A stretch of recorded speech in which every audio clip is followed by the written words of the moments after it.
नमस्कार, आप देख रहे हैं खबर का सच और मैं हूं आपके साथ मानवी ठाकुर।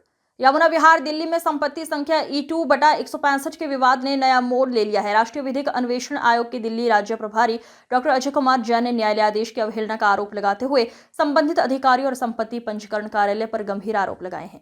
डॉक्टर जैन ने दावा किया है कि न्यायालय ने पहले ही 4 सितंबर 2024 को स्पष्ट आदेश दिया था कि संपत्ति का कोई भी पंजीकरण, खरीद फरोख्त, निर्माण या हस्तांतरण बिना न्यायालय की अनुमति के अवैध होगा। इसके बावजूद संपत्ति का पंजीकरण प्रक्रिया जारी रखी गई, जो न्यायालय के आदेश की खुली अनदेखी को दर्शाता है। संबंधित दस्तावेजों और आरोपों के मुख्य बिंदु: न्यायालय आदेश की अनदेखी। डॉक्टर जैन का आरोप है कि अधिकारियों ने न्यायालय द्वारा दिए गए स्पष्ट निर्देशों की अवहेलना करते हुए पंजीकरण की प्रक्रिया पूरी की। अनियमितताएं और लापरवाही। उन्होंने तहसीलदार, एसआर कार्यालय और अन्य विभागीय अधिकारियों पर जानबूझकर अवैध कार्यों का बढ़ावा देने का आरोप लगाया है। पिछले मामले: डॉक्टर जैन ने बताया, इससे पहले भी इस संपत्ति को लेकर कई शिकायतें दर्ज की गई थी, लेकिन उन्हें नजरअंदाज किया गया। प्रभावशाली व्यक्तियों की मिलीभगत। उन्होंने आरोप लगाया कि संपत्ति विवाद में कुछ प्रभावशाली व्यक्तियों और अधिकारियों की मिलीभगत से न्यायालय के आदेश की अवहेलना की गई है। डॉक्टर जैन की मांगे: संपत्ति पंजीकरण प्रक्रिया को तत्काल रद्द किया जाए, न्यायालय के आदेश का पूरी तरह पालन सुनिश्चित किया जाए, संबंधित अधिकारियों और कर्मचारियों के खिलाफ जांच और सख्त कार्रवाई की जाए, भविष्य में ऐसी घटनाओं की पुनरावृत्ति रोकने के लिए प्रशासनिक प्रक्रिया को मजबूत बनाया जाए। डॉक्टर जैन ने चेतावनी दी है, अगर उनकी मांगों को नजरअंदाज किया गया तो वे कानूनी कार्रवाई करने के लिए मजबूर होंगे। उन्होंने न्यायालय से इस मामले में हस्तक्षेप करने की भी गुहार लगाई है। ये मामला केवल संपत्ति विवाद तक सीमित नहीं है, बल्कि ये न्यायपालिका के आदेशों और प्रशासनिक तंत्र के प्रति जवाबदेही के बड़े सवाल उठाता है। अब ये देखना होगा कि सरकार और संबंधित विभाग इस गंभीर मामले में क्या कदम उठाते हैं। खबर का सच, ब्यूरो दिल्ली। महोदय, मैं आपको बताना चाहता हूँ कि यहाँ पर एक मेरा कोर्ट केस चल रहा है 2020 से। कोर्ट केस क्या है कि एक व्यक्ति से मैंने प्रॉपर्टी ली थी, जिसकी अर्नेस्ट मनी के तौर पे एक बयाना दिया था, और बयाना उसके बाद प्रॉपर्टी पैंडेमिक में थी तो लेट होती चली गई रजिस्ट्री, और उसके बाद उसका मन ये हुआ कि अब मैं प्रॉपर्टी को सेल नहीं करना चाहता। मेरा भी कोई वो नहीं था कि नहीं करना चाहता, तो मेरा जो अर्नेस्ट मनी जो बयाना है वापस कर दीजिए। उसने कुछ पैसा मुझे वापस भी किया। वापस करने के बाद एक जो अमाउंट बच गया, उसके लिए जब मैंने लगातार उसने कहा कि मेरा पैसा वापस दे दो, तो उसने नहीं माना। तो मैं कोर्ट का रास्ता किया। कोर्ट में मेरे पास डॉक्यूमेंट थे। कोर्ट ने मेरे डॉक्यूमेंट को देखते हुए, मुझे सुनते हुए, कोर्ट ने उस प्रॉपर्टी में स्टे कर दिया, जिसके लिए मैंने एक हैंडसम अमाउंट कोर्ट फीस के तौर पर कोर्ट में जमा भी की हुई है। जब मुझे स्टे मिल गया तो मुझे तसल्ली हो गई कि अब शायद मेरा तो पैसा मिल जाएगा, या ये प्रॉपर्टी अब किसी को थर्ड पार्टी में इंटरेक्शन नहीं बनेगा। बावजूद समझ में आ रही है कि अब जैसे मेरा केस चला, तो मुझे और लोग सामने आने लगे। किसी से 4 लाख, किसी से 11 लाख, किसी से 2.5 लाख, और एक व्यक्ति है जिससे 36 लाख रुपए ले लिए। 36 लाख रुपए देने वाले व्यक्ति ने इसके ऊपर जो लोन, प्रॉपर्टी के ऊपर लोन था, वो डायरेक्टली उसके बैंक में ट्रांसफर किया, जिसके बाद उसका कहना हुआ कि रजिस्ट्री करा लेता हूँ।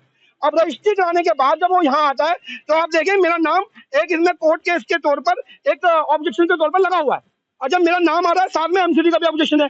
तो मैंने इतने सारे संज्ञान देखे, 4 ABCD और 6 ABCD, मैंने इतने सारे संज्ञान इनको लगातार दे रखे हैं।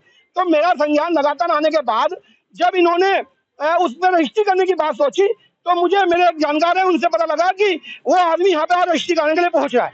मैं अंदर गया, मैंने कहा साहब रजिस्ट्री कैसे हो रही है? क्या नहीं होगी? मैंने कहा एग्रीमेंट टू सेल तो हो गया, एग्रीमेंट टू सेल भी तो रजिस्टर्ड हुआ है। अरे जब भाई साहब डोरिस चढ़ा होगा, हम भी अधिकता, हम भी सारा दिन काम करते हैं, तो डोरिस तो चढ़ा होगा ना, डोरिस के टाइम पे ही ऑब्जेक्शन आ गया होगा।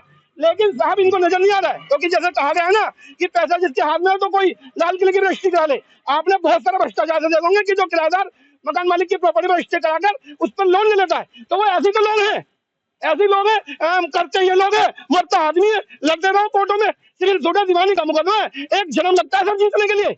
मैंने लगा रखे 6-7 साल, और उसके बाद ये आदमी कहता है जहां जाना जाओ, इनहिट पावर इस्तेमाल कर रहा है, अपने डिस्ट्रिक्ट में पावर इस्तेमाल करते हुए, जिसे कहते हैं भेदभाव की नीति। और इसका पावर है कि मैं रजिस्ट्री कर दूंगा। अब भाई कर ले, डीजे साहब ने जो मुझे स्टे दिया हुआ है, साफ तौर पर उल्लंघन है, और उल्लंघनों को मैं उनके पास गुहार लगाऊंगा, रजिस्ट्री कैंसिल होगी। लेकिन क्या इसके लिए मुझे लड़ना पड़ेगा ना? तो ये आदमी मैं कह रहा हूँ डीजे जो कि डिस्ट्रिक्ट जज है, उनके आदेश का उल्लंघन क्यों कर रहा है? इसका जवाब तो मैं आपसे पूछना चाहता हूँ। तो जिसको साफ पता है कि भ्रष्टाचार है, ऐसा हो कैसे सकता है कि जब मेरा डोरिस चढ़ा हुआ है, मेरा ऑब्जेक्शन क्रिएट है, तो उसके बाद ये आदमी रजिस्ट्री कर देगा? मैं SDO ऑफिस आया हूँ कि हमारे जानकार हैं अजय जैन जी, एडवोकेट। इन्होंने मुझे सूचना दी है कि जिस प्रॉपर्टी में मैंने बयाना दे रखा था, सेम प्रॉपर्टी पे इन्होंने भी बयाना दे रखा था 2020 में, मैंने 2021 में दिया मैंने, और उसमें अजय जैन जी ने कोर्ट केस कर रखा है कलकड़ुआ कोर्ट के अंदर, तो उस पर स्टे भी दे रखा है डिस्ट्रिक्ट जज ने। उसके बाद भी आज उसकी रजिस्ट्री कोई और दूसरा आदमी कर रहा है और ले रहा है, तो ये सीधे से भ्रष्टाचार एक तरीके का और गलत है। जब डिस्ट्रिक्ट जज ने स्टे दे रखा है किसी प्रॉपर्टी पे, तो आप रजिस्ट्री नहीं करा सकते हैं। तो सभी को पता है, कानून में लिखा हुआ है इस तरीके से। तो ये सीधे तरह फ्रॉड है। दोनों, जो ले रहा है वो भी फ्रॉड कर रहा है और जो दे रहा है वो तो फ्रॉड कर ही रहा है, वो तो फ्रॉड है ही। मीडिया के माध्यम से आप क्या चाहते हैं? मैं ये कहना चाहूंगा कि अगर अधिकारियों को समझना चाहिए कि अगर किसी प्रॉपर्टी में कोई विवाद है तो कम से कम उस विवाद को जब तक खत्म ना हो तो भ्रष्टाचार के भेंट चढ़ के कोई चीज नहीं करनी चाहिए। आपके साथ जिस तरीके से इन्होंने धोखाधड़ी करी है, आपने भी बताया कि आपने भी कुछ। हाँ, मेरे साथ जी ये जो सतीश सोई जी है, इन्होंने धोखाधड़ी करी। उन्होंने मुझसे पैसे लिए थे तो पैसे वापसी नहीं करे उन्होंने मेरे। शिकायत वगैरह भी की गई है? मैंने अभी तक इसकी शिकायत नहीं करी है। अगर आप मुझे जानकारी मिली है कि जैसे इन्होंने कर रखा है, अब मैं भी करूँगा। अगर वो तो पैसे दे देगा ठीक है, तो केस करूंगा मैं। अगर यहाँ से आपको इंसाफ नहीं मिलता उसके बाद क्या कोर्ट केस क्या होगा? अब मैं फिर FIR दर्ज कराऊंगा।